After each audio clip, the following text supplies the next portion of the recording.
नमस्कार मित्रों, मैं समा नायर। सुनो कहानी में आपका स्वागत है। आज की कहानी मित्रों पंचतंत्र से। पंचतंत्र की कहानियां बहुत प्राचीन हैं। ऐसा कहा जाता है पहले ये कहानियां संस्कृत में कही और लिखी गई, बाद में इसका अनुवाद श्री विष्णु शर्मा जी ने हिंदी में किया। मित्रों, कहानी कहना किसी बात को लंबे समय तक प्रभावशाली रखने का एक अनूठा तरीका है, क्योंकि इससे बात जल्दी समझ में आती है, हम खुद को उससे रिलेट कर पाते हैं और इसकी शिक्षा जो है वो हमें बहुत प्रभावशाली ढंग से मिलती है। पहले कहानियां गुरुकुलों में गुरु लोग शिष्यों को सुनाते थे और हर कहानी के पीछे कोई ना कोई उद्देश्य रहता था, कोई अभिप्राय होता था, कोई शिक्षा होती थी।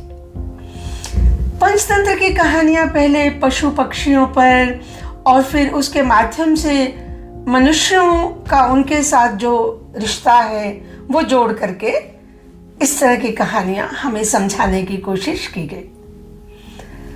आज की कहानी मित्रों बहुत सरल कहानी है, एक ब्राह्मण और 3 ठगों की। आप समझ ही गए होंगे मैं किस कहानी की बात कर रही हूं। लेकिन इसका जो आज के युग में, आज के समय में जो इसकी ज़रूरत है, इसको समझने की ज़रूरत है, वो बहुत ज़्यादा बढ़ गई है। तो जैसा मैंने पहले ही आपसे कही कि कहानियाँ फिर से कहने, सुनने और मनन करने की आवश्यकता है। मैं बिल्कुल सरल शब्दों में संक्षिप्त में कहूँगी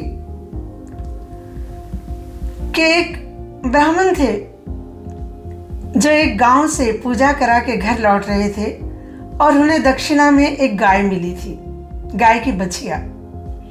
बड़ी खुशी खुशी घर आ रहे थे कि 3 ठगों ने उन्हें देखा और उन्होंने योजना बनाई कि इस बछिया को कैसे न कैसे हथियाना है।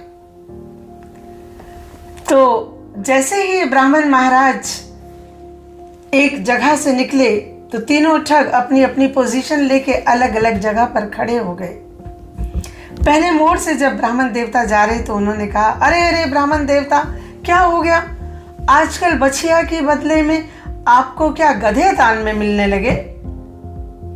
ब्राह्मण को पूरा विश्वास था, पास में तो बछिया ही थी। उन्होंने कहा, नहीं नहीं, ऐसा नहीं है, मेरे पास तो बछिया है। तो ठग ने एक व्यंग्यात्मक हंसी हंसी। जब कोई व्यंग करता है, जब कोई इस तरह से हंसी हंसता है तो हमारा मन थोड़ी देर के लिए डोल जाता है। खैर, वो भी चला गया और ब्राह्मण देवता भी आगे बढ़ गए। अगले मोड़ पर दूसरा ठग मिल गया, उसने भी यही कहा, अरे अरे ब्राह्मण देवता, क्या हो गया? आजकल लोग आपको गधे के बच्चे दान में देने लगे। ब्राह्मण ने कहा, नहीं ऐसा नहीं है, मेरे पास तो बछिया है। उन्होंने कहा, नहीं बछिया कहाँ है, देखो तो गधा है, ध्यान से देखो। ब्राह्मण का मन थोड़ा सा विचलित हुआ। 2 व्यक्ति एक सी बात कह रहे हैं। जब 2 व्यक्ति एक सी बात कह रहे हैं तो कुछ ना कुछ गड़बड़ है। खैर, उन्होंने बात अनसुनी करी और चल दिए। कुछ दूरी पर गए थे कि तीसरा ठग भी आ गया और उसने भी जोर दे करके यही कहा, महाराज, आपको देख करके लोग हंसेंगे गांव में कि ब्राह्मण आज गधे का बच्चा लेकर के आ गया है दक्षिणा में। लोगों का स्तर कितना गिर गया है कि बछिया देने के बजाय वो इस तरह से दे रहे हैं आपको दान। अब तो ब्राह्मण को पूरा यकीन हो गया कि मैं तो हंसी का पात्र बनने जा रहा हूं, मेरे पास कोई बछिया नहीं है, मेरी ही आंखों पर कुछ पर्दा चढ़ा हुआ है कि मैंने इसे बछिया समझ लिया।